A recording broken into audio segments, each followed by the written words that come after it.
আপনি আমি এই এলাকার সাধারণ মানুষ যখন ভোট দিতে যাবে, আপনাদের কাছে একজন প্রার্থী হিসেবে, একজন সাধারণ নাগরিক হিসেবে আমার কিছু প্রশ্ন, কিছু কথা আছে। আমি আশা করবো আপনারা নির্বাচনে ভোটদানের আগে আমাদের কথাগুলো একবার হলেও ভাববেন। ভেবে দেখবেন যে নির্বাচনের আগে সমস্ত রাজনৈতিক দলই আপনার কাছে আসে, এমএলএ, এমপি, মন্ত্রী সবাই এসে আপনার কাছে হাত জোড় করে বলে যে এইবার একটু আমাদের দেখবে, এইবার একটু আমাদের সঙ্গে থাকবে।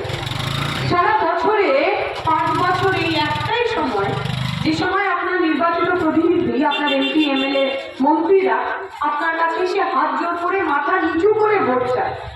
তারপর ভোটে জিতে যাওয়ার পর কি হয়? 5টা বছর 2019 সালে নির্বাচন হয়েছিল আপনাদের এই এলাকায়। আপনারা সাধারণ মানুষরা অনেক ভোট দিয়ে কল্যাণ ব্যানার্জিকে জিতিয়েছিলেন। কল্যাণ ব্যানার্জি 2019 সালে নির্বাচনে জেতার পর আপনার এই এলাকায় কতবার এসেছে আপনারা বলুন। আপনি তৃণমূলের সমর্থক হন, আপনি আমাদের বিরোধী হন, আপনার বিলকুল আমাদের পছন্দ না, আপনি সাধারণ মানুষ। আপনি বলুন 2019 সালে নির্বাচনে জেতার পর আপনার নির্বাচিত জনপ্রতিনিধি, আপনার এমপি, আপনার সাংসদ আপনার এই এলাকায় কতবার? 5 বছর, 5 বার, 3 বার, 2 বার, 1 বার অন্তত আসেননি কেন? মানুষকে ভোটে জেতানো হয় কিসের জন্য? মানুষকে ভোটে জেতানো হয়, মানুষকে এমপি বানানো হয় ট্যাক্সের টাকায়। তিনি দিল্লি যান, তার বাড়ির ওপর নীলবাতি লালবাতি লাগে, যাতে তিনি সাধারণ মানুষ, যে মানুষের ভোটে উনি জিতলে, যে মানুষের ট্যাক্সের টাকায় উনি ফুর্তি করে, সেই মানুষগুলোর হয়ে কাজ করতে পারে। তাহলে এমন মানুষকে জনপ্রতিনিধি বানিয়ে, এমন মানুষকে সাংসদ বানিয়ে লাভ কি? যিনি আমার পাশে দাঁড়ান, যাকে আমি চোখের দেখা দেখতে পাই। আমি মজা করে একটা কথা বলেছিলাম, আমি বলেছিলাম যে যেমন মিস্টার ইন্ডিয়া বলে একটা সিনেমা ছিল অনিল কাপুরের, তাতে অনিল কাপুর হাতে ঘড়ি পড়লে গায়েব হয়ে যেত, অদৃশ্য হয়ে যেত। আমার এটিও বলে মিস্টার ইন্ডিয়া, খালি হাতে ঘড়ি পড়তে হয় না, নির্বাচনটা মিটে গেলেই সে গায়েব হয়ে যায়, তাকে আর দেখতে পাওয়া যায়। ওরা খুব গোসা হয়েছে, রাগ হয়েছে। উনি আমাকে বললেন, উনি আমার প্রয়াত দাদু, ঠাকুরদা, বাড়ির লোক সবাইকে টেনে আনলেন, নানা ধরনের ব্যক্তি আক্রমণ করলেন। এখন আমার প্রশ্ন হচ্ছে, এই ব্যক্তি আক্রমণ করার তো দরকার ছিল না। উনি বলতে পারছেন 15 বছর দীক্ষিতা তিনি আমাকে দেখতে পাচ্ছেন, এই তো 15 বছরে আমি 15টা কাজ করেছি, প্রত্যেক বছর অন্তত একটা করে কাজ। বললেন না কেন? কারণ কল্যাণ বাবু নিজেও জানেন বিগত 15 বছরে তিনি কিচ্ছু কাজ করেননি, কিচ্ছু। প্রতি নির্বাচনের আগে এসে তৃণমূল আপনাকে বলবে বিজেপিকে আটকাতে হবে, তাই তৃণমূলকে ভোট দেয়, বলবে না? নির্বাচনের আগে এসে বলবে না সিপিকে আটকাতে হবে, তাই আমাদের ভোট দেন, তৃণমূলকে ভোট দেন। আর ভোটে জেতার পর যখন সিটিজেনশিপ অ্যামেন্ডমেন্ট অ্যাক্ট 2019 ওই পার্লামেন্টের ভিতরে, সংসদের ভিতরে কাজ হচ্ছিল, জিজ্ঞেস করে দেখবেন আপনার সমস্ত তৃণমূলের এমপি, সমস্ত তৃণমূলের সাংসদ ওই পার্লামেন্টের ভিতরে ছিল তো? কোথায় ছিল প্রসূন ব্যানার্জি, হাওড়ার এমপি? এবারও নির্বাচনে লড়ছেন, কোথায় ছিলেন? ভোট দিয়েছিলেন? হাত তুলে বলেছিলেন আমি সিএ বিরোধিতা করছি? কোথায় ছিলেন বসিরহাটের মাননীয় সংসদ নুসরাত জাহান?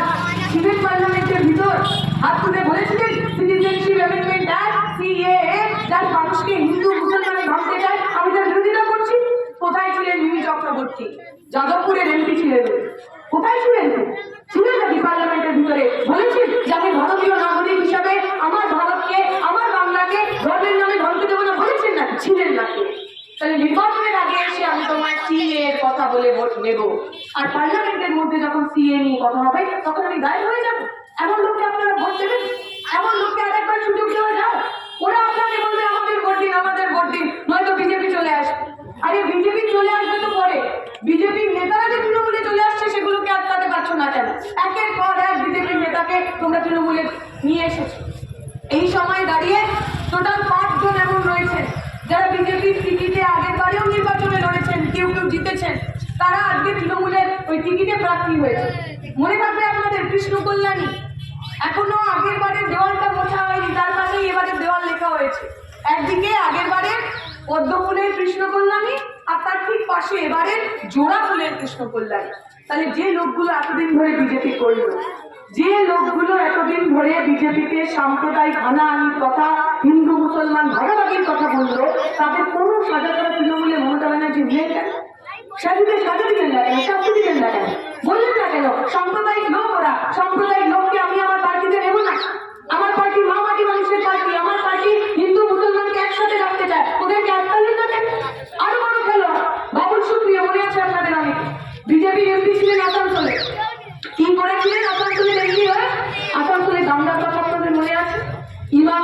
17 বছরের ছেলের খুন আপনাদের মনে আছে?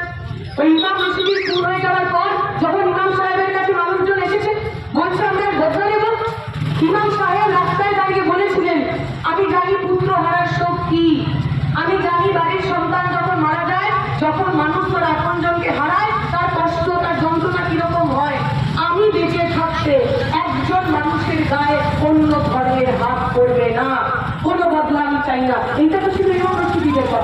আর ইমাম রশিদির আসানসোলে প্রতিদিন তিনি দাঙ্গার কথা বলেছেন, দাঙ্গার ভিড় হয়েছেন, দাঙ্গায় লোককে অনুপ্রেরণা দিয়েছেন, সেই লোকটার নাম ছিল বাবুল সুপ্রিয়। মমতা ব্যানার্জি কেন বাবুল সুপ্রিয়কে পার্টিতে নিলেন? কেন ওকে আগে জেলে করলেন না? কেন আগে দাঙ্গায় মদত দেওয়ার জন্য ওকে 10 বছর জেল কাটালেন না? কেন ইমাম রশিদির ওই 17 বছরের ছোট্ট ছেলেটার ন্যায় চেয়ে ইনসাফ চেয়ে ওই বাবুল সুপ্রিয়কে জেলের মধ্যে পুরলেন না? কেন কেন তাকে পার্টিতে নিলেন? কেন তাকে টিকিট দিলেন? টিকিট দিয়েই শান্ত হলেন না, তারপরে তাকে মন্ত্রী পর্যন্ত বানালেন। প্রশ্ন করবেন না আপনারা? নির্বাচনের আগে আপনি মুসলিম বিরোধী সাজেন, নির্বাচনের আগে আপনি বিজেপি বিরোধী সাজেন, আর বিজেপির সমস্ত লোককে আপনি আপন করে নেন। প্রশ্ন করবেন না? এই মুখোশটা আপনার টেনে ছিঁড়ে ফেলবেন না? দেখবেন আপনারা নির্বাচনের আগে যখন রমজান মাস হয় মমতা ব্যানার্জি সারাদিন গান কিনতে গেলেন, উপোস রাখেন, আমি রোজা রাখেন, কিন্তু রেড রোডে মাথায় সাদা কাপড় দিয়ে ঠিক পৌঁছে যান, সাদা কাপড় মাথায় দিয়ে হিজাব করে চোখ বন্ধ করে ইনশাআল্লাহ সুবহানাল্লাহ মাশাআল্লাহ যা পারেন তাই বলে যাবেন। নাটকটা পুরো করবে। কেন নাটক? কিসের জন্য নাটক? ওনার মনে হয় এই নাটকগুলো করলে বোধ হয় সাধারণ মুসলমান মানুষ মমতা ব্যানার্জিকে ভোট দেবে।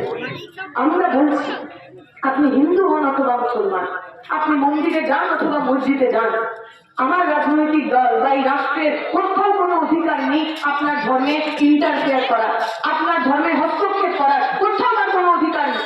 আমার দেশের সংবিধান আমাকে ধর্ম পালন করার সমস্ত অধিকার দেয়। যারা ধর্ম নিয়ে রাজনীতি করে তারা আসলে প্রতিদিন আপনার রুজির সমস্যাগুলোকে ভুলিয়ে দিতে চায়।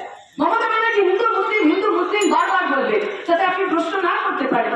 দিদিমণি আপনি তো বলেছিলেন 2011 সালে সরকারে আসার আগে যে প্রতি বছর 1 কোটি বেকারের চাকরি হবে, কোথায় গেল টাকা? যাতে আপনি প্রশ্ন না করতে পারেন। দিদিমণি সারা ভারতবর্ষে পশ্চিমবঙ্গে বিদ্যুতের মাসুল সবচেয়ে বেশি কেন? কেন সবচেয়ে বেশি দামে আমাদের বিদ্যুৎ কিনতে হয়? ওরা চায় না আপনি প্রশ্ন করুন।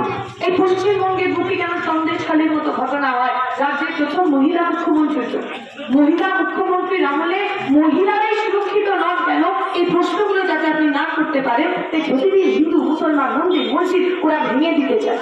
আমরা বাপরা বলছি যখন আপনারা আমাদের দায়িত্ব দিয়েছিলেন, হয়েছিল তো 1992 সাল বাবরি মসজিদ ভেঙে গুড়িয়ে দেওয়া হয়েছে, সারা দেশ জুড়ে দাঙ্গা হয়েছিল। বড়দের জিজ্ঞেস করবেন যে বড়রা এখানে রয়েছে, পশ্চিমবঙ্গের একটা গ্রামে একটা এলাকায় কোথাও দাঙ্গা হচ্ছিল? 2002 সাল গুজরাটে দাঙ্গা হলো, এক ট্রেন ভর্তি লোককে জিন্দা জ্বালিয়ে দেওয়া হলো, গর্ভবতী মায়ের পেট ছিঁড়ে ত্রিশূলের ওপর বাচ্চা নাচানো হলো, সারা দেশ জুড়ে দাঙ্গার আগুন লেগেছিল। পশ্চিমবঙ্গে একটা মানুষের গায়ে আঁচ পর্যন্ত লাগেনি, কারণ আমার রাজ্যের মুখ্যমন্ত্রীর নাম ছিল জ্যোতিবাবু, আমার রাজ্যের মুখ্যমন্ত্রীর নাম ছিল বুদ্ধদেব ভট্টাচার্য, যারা মাইকে দাঁড়িয়ে বলতে পারতেন এটা পশ্চিমবঙ্গ, এখানে দাঙ্গা করতে আসলে মাথা ভেঙে ঘুরিয়ে দেওয়া হবে, কোনো হিন্দু মুসলমান সিপিএম তৃণমূল দেখা হবে না। কেন মমতা ব্যানার্জি 11 সালের পর এই কথাগুলো বলতে পারলেন? কে আজকে তুলনা আছে? 11 সালের পর কতগুলো দাঙ্গা হয়েছে পশ্চিমবঙ্গ? এর আগেবার রামনবমীতে শ্রীরামপুরে দাঙ্গা হয়নি, কৃষ্ণায় দাঙ্গা হয়নি, কেন হবে দাঙ্গা? ওইখানে যখন দাঙ্গা হয়েছে, কৃষ্ণায় যখন দাঙ্গা হয়েছে, তখন যে মানুষগুলো রাস্তায় দাঁড়িয়ে ওই দাঙ্গাবাজদের আটকে ছিল, আমি খুব গর্ব করে বলি সেই ছেলেগুলো সেই মানুষগুলো লাল ঝান্ডার পার্টি করে, লাল ঝান্ডার ইতিহাস দাঙ্গার বিরুদ্ধে চোখে চোখ রেখে লড়াই করে। গর্ব করে বলি আমি। কন্যাকুমারী আমাদের প্রোগ্রাম ছিল 3 দিন আগে, সেখানে তারা গল্প করছিলেন যখন দাঙ্গা হয়েছে একটা ছোট্ট মুসলমান পাড়া বাঙালি মুসলিমদের, আর চারিদিকে হিন্দু পাড়া।